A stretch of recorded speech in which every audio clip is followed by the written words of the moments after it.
जब आप कोई एलियन आधारित फिल्म या फिर साइंस फिक्शन पर आधारित किताबें पढ़ते हैं तब आपने पाया होगा कि कई बार समानांतर ब्रह्मांड यानी कि पैरेलल यूनिवर्स का जिक्र आता है। कई बार यह माना गया कि हम जिस ब्रह्मांड में रहते हैं ठीक वैसा ही एक ब्रह्मांड मौजूद है जहां आपकी और हमारी मौजूदगी विद्यमान हो सकती है, जैसे कि यहाँ है। ज्यादातर वैज्ञानिक समानांतर ब्रह्मांड की बात को नकारते हैं, लेकिन कई है जो इस सिद्धांत को मानते हैं एवं इस पर शोध कर रहे हैं। अंतरिक्ष इतना बड़ा है कि यहाँ कई पृथ्वी जैसे ग्रह मिले हैं। कई खगोल वैज्ञानिक इस बात पर शोध कर रहे हैं कि इन ग्रहों पर जीवन है या नहीं, या फिर जीवन होने की कितनी संभावना है। ऐसा अनुमान लगाया गया है कि अंतरिक्ष में अनगिनत ब्रह्मांड है जहां अनगिनत तारों, सौर मंडल, ग्रह आदि मौजूद है। उसी के हिसाब से यह अनुमान लगाया गया है कि जैसे पृथ्वी पर हालात है और घटनाएं घटित होती है, उसी प्रकार समानांतर ब्रह्मांड यानी पैरेलल यूनिवर्स में किसी अन्य ग्रह पर इसी प्रकार की घटना हो रही होगी।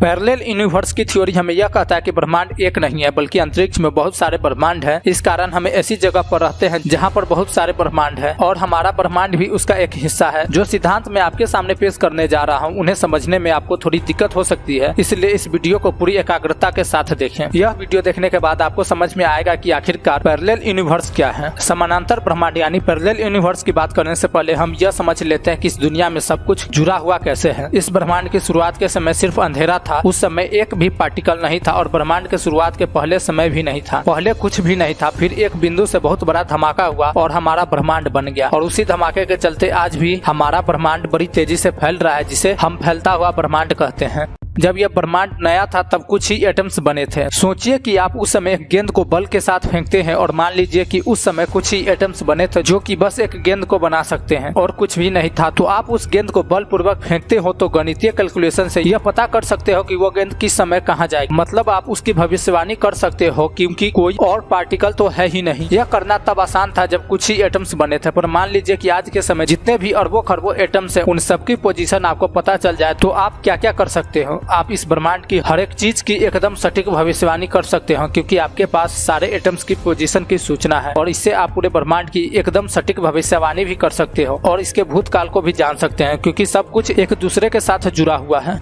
इसका मतलब यह है कि जब ब्रह्मांड की शुरुआत में एटम्स बनी थी तभी यह सब तय हो गया था कि आगे क्या होने वाला है और उसी समय यह भी तय हो गया था कि करोड़ों साल बाद क्या होने वाला है। बस उस समय कोई इंसान मौजूद नहीं था, नहीं तो अगर कोई मौजूद होता तो वो शुरुआत के कुछ एटम्स की पोजीशन को पता कर लेता और अरबों साल बाद क्या होने वाला है यह भी पता कर लेता। आपके दिमाग में अभी क्या विचार चल रहा है यह भी ब्रह्मांड की शुरुआत से ही तय था। आपको लगता है कि आप अभी जो कर रहे हो या आप जो करने वाले हो, पर यह जान लीजिए कि अभी जो आप इस वक्त सोच रहे हो वो सभी तय हो गया था जब ब्रह्मांड का वह पहला एटम बना था। इसकी गहराई में अगर हम जाए तो सब जाकर आखिर में ब्रह्मांड की शुरुआत में ही अटक जाता है। हर एक चीज इस ब्रह्मांड में मौजूद दूसरी चीज से जुड़ी हुई है और वह दोनों एक दूसरे पर असर डालती है। चलिए अब हम फिर से पीछे जाते हैं जहाँ से ब्रह्मांड बना था। पर ब्रह्मांड के पहले क्या था यह तो कोई भी नहीं जानता और न ही जान सकता है क्योंकि यह इंसानी दिमाग के परे है। मेनी इंटरेक्टिव वर्ल्ड थ्योरी के अनुसार हमारा ब्रह्मांड बहुत सारे ब्रह्मांडों में से एक है जो कि एक साथ ही रहते हैं। एक ही समय में समानांतर ब्रह्मांड वह ब्रह्मांड है जो हमारे ब्रह्मांड के साथ ही इसी समय में रहता है, पर वह दूसरा ब्रह्मांड हमारे ब्रह्मांड को नहीं देख सकता और ना ही हम उस दूसरे ब्रह्मांड को देख सकते हैं क्योंकि दोनों अलग अलग डायमेंशन में रहते हैं। जैसे कि आप इस ब्रह्मांड में इस समय मेरी वीडियो देख रहे हो, इसके समानांतर एक ब्रह्मांड है जिसमें आप कुछ और काम कर रहे होंगे। किसी और ब्रह्मांड में शायद आप अपनी कार में घूम रहे होंगे और किसी दूसरे ब्रह्मांड में आप चाय पी रहे होंगे और भी अलग अलग ब्रह्मांड में आप अलग अलग काम कर रहे होंगे और इसकी पॉसिबिलिटी कभी खत्म नहीं होगी। मतलब सारे ब्रह्मांड एक ही समय में काम कर रहे हैं। पैरेलल यूनिवर्स में क्या क्या हो सकता है यह आपके इमेजिनेशन से रिलेटेड है। मतलब कि आप जो सोच सकते हो उसके अलग अलग ब्रह्मांड है। जैसे कि आप किसी एक ब्रह्मांड में सुपरस्टार हो और दूसरे ब्रह्मांड में एक गरीब इंसान। अब अगर सिद्धांतों की माने तो समानांतर ब्रह्मांड हमारे ब्रह्मांड से बहुत ही ज्यादा अलग है और पैरेलल यूनिवर्स मतलब आप यह मत समझिए कि बस एक ही ब्रह्मांड है। मैंने यहाँ बहुत सारे ब्रह्मांड की बात की है और हमारा ब्रह्मांड भी इनमें से एक है। अब मैंने जो आपको सिद्धांत बताया था कि सब कुछ एक दूसरे से जुड़ा हुआ है, वह बस एक ब्रह्मांड में ही काम करता है, दूसरे के साथ नहीं। इसलिए हम शायद यह कभी नहीं जान पाएंगे कि पैरेलल यूनिवर्स होता है या नहीं। यह बात तो सही है कि हम एक दूसरे से जुड़े हुए हैं, लेकिन पैरेलल यूनिवर्स की बात एक रहस्य है।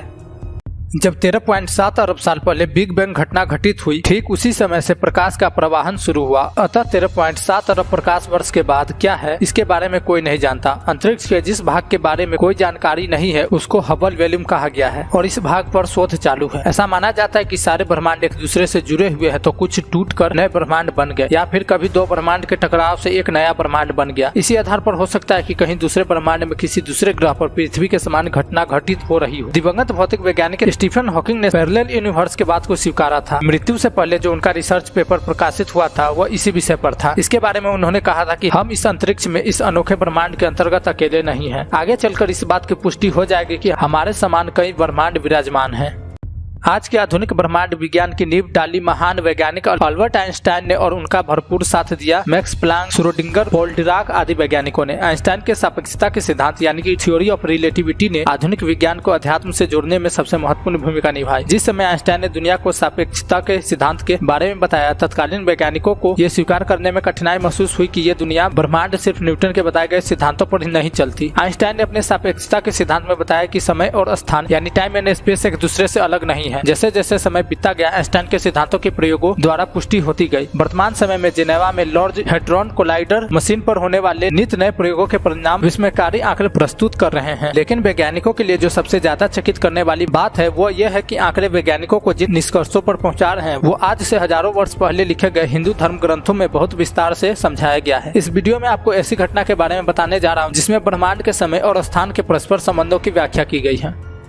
आप इस दुनिया में एक आम इंसान है जिसकी जिंदगी नौकरी और परेशानी में गुजर रही है। वही दूसरी दुनिया यानी पैरेलल यूनिवर्स में आप एक नामी व्यक्ति हो जिसकी जिंदगी बहुत आराम से चल रही हो। और एक तीसरी दुनिया है जहां आप अभी पैदा ही हुए हैं। तो दोस्तों, आज इस वीडियो में मैं आपको बताने वाला हूं कुछ ऐसी घटनाओं के बारे में जब लोगों ने पैरेलल यूनिवर्स को महसूस किया और उनके होने का दावा किया। यह कहानी है 1954 की, जब टोक्यो एयरपोर्ट पर एक आदमी को रोक लिया गया। वो कुछ नर्वस था जिस वजह से कस्टम ऑफिसर को उस पर शक हुआ और उन्होंने पूछताछ शुरू कर दी। उस व्यक्ति की मातृभाषा फ्रेंच थी लेकिन वो फ्लुएंट जापानीज बोल रहा था। जब ऑफिसर्स ने पूछा कि तुम कहां से हो तो उन्होंने जवाब दिया टोरेट, जिसके बारे में उन्होंने कभी सुना नहीं था। जब ऑफिसर्स ने उससे और पूछताछ की तो उसने बताया कि टोरेट फ्रांस और स्पेन के बीच स्थित हजारों साल पुरानी कंट्री है। कस्टम ऑफिसर उसे साथ ले गए और उसे कहा कि ऐसी कोई कंट्री नहीं है। ऑफिसर्स ने उसका पासपोर्ट देखा जो बिल्कुल वैलिड लग रहा था। उन्होंने उस व्यक्ति से कहा कि हमें मैप पर वो जगह दिखाओ और जब उसने मैप देखा तो वहाँ ऐसी कोई जगह नहीं थी। उसने एंडोरा कंट्री पर उंगली रखी और बताया कि मेरा देश यहाँ है। उस समय ऑफिसर्स के साथ वो आदमी भी कंफ्यूज था। पुलिस ने बाकी पूछताछ सुबह करने से पहले उसे एक होटल रूम दे दिया और बाहर पुलिस ऑफिसर तैनात कर दिए। सुबह जब कमरे का दरवाजा खुला तो वो आदमी गायब हो चुका था और वहाँ उसका कोई नामो निशान मौजूद नहीं था। वो एक ऊंची बिल्डिंग में था, वहाँ से कूद कर भाग पाना भी नामुमकिन था। सबसे अजीब बात तो यह थी कि उस समय उस आदमी की cheque book, driving licence, passport भी एयरपोर्ट सिक्योरिटी लॉकर रूम से गायब हो चुके थे।